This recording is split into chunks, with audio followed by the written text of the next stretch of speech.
Hey guys, this is James here from TeaDB for InBetweenIsode episode number 3. And so we're going to be doing another Ripe Pu'erh this week. So this is, I believe, 3 weeks in a row with Ripe Pu'erh. And Ripe Pu'erh is not a normal drink for me. And so this will probably be the last one for quite some time.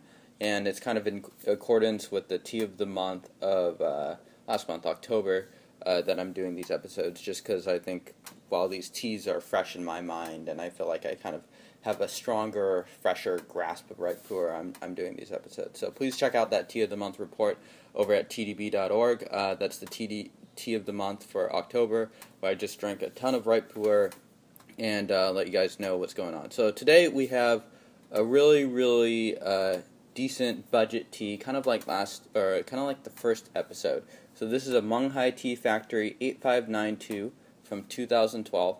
And so for those of you that don't know what that means, the 85 at the beginning means that the recipe done by the Menghai Tea Factory was developed in 1985.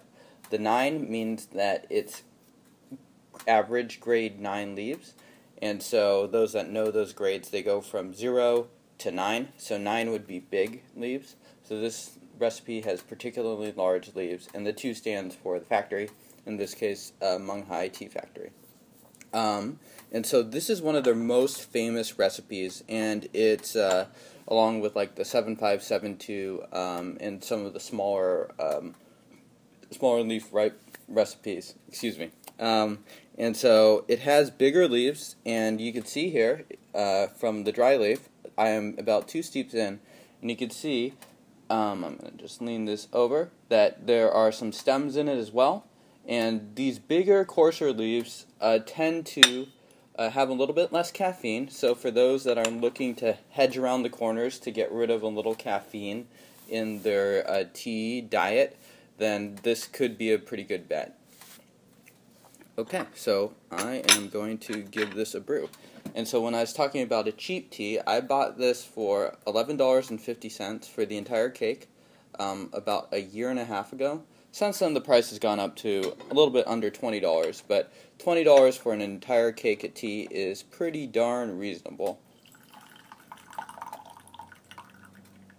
Alright, so I will show you guys the liqueur of the brew.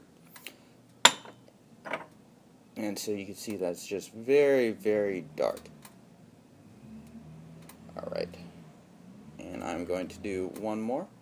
For a lot of these ripe teas, what I find is that they will brew darker and darker for the first 3 to 4 steepings, and then they'll start to fall off relatively quick. And so 7 or 8 steepings is pretty normal for a ripe tea, whereas raw teas can oftentimes go for a bit longer than that.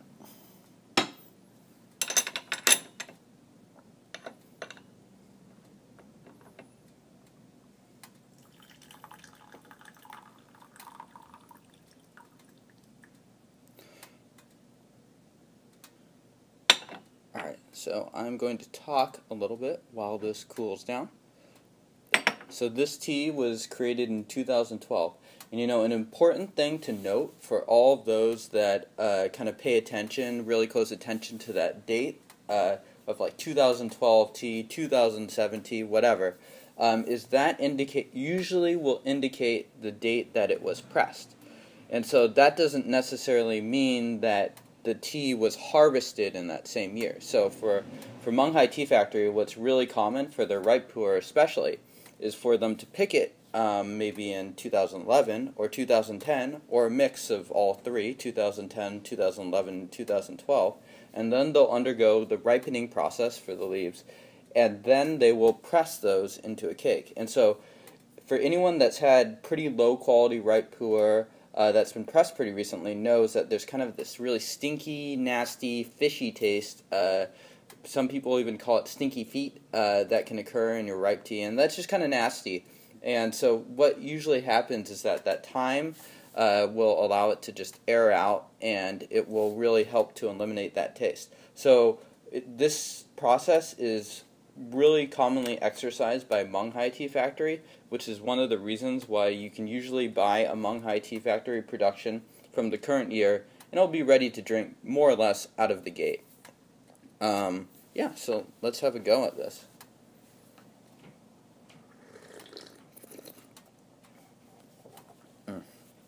So it's got a little bit of that vanilla sweetness to it. The large leaf recipes, as some people might note, have kind of a different sort of sweetness. So you could describe them both, small leaf and large leaf, as kind of smooth, sweet, and creamy. But the sweetness in the large leaves is kind of hard for me to describe, but it's not as like overwhelmingly rich as some of the small leaf recipes can be. But really, really pleasant, really easy to drink. And so I just had a pretty pungent meal of kimchi jjigae, and so this is tasting extremely mellow as a comparison to that meal. So really smooth, really sweet. This is easy to drink. This is definitely nothing special, but it's a ripe tea with a very mellow, calming taste that would be excellent after meals.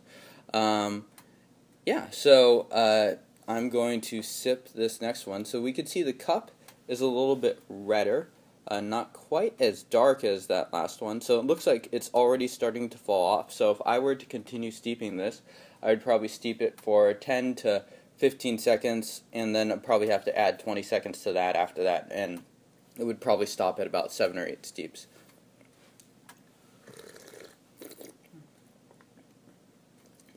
So pretty similar. It's a little bit lighter, getting some of those higher notes as well.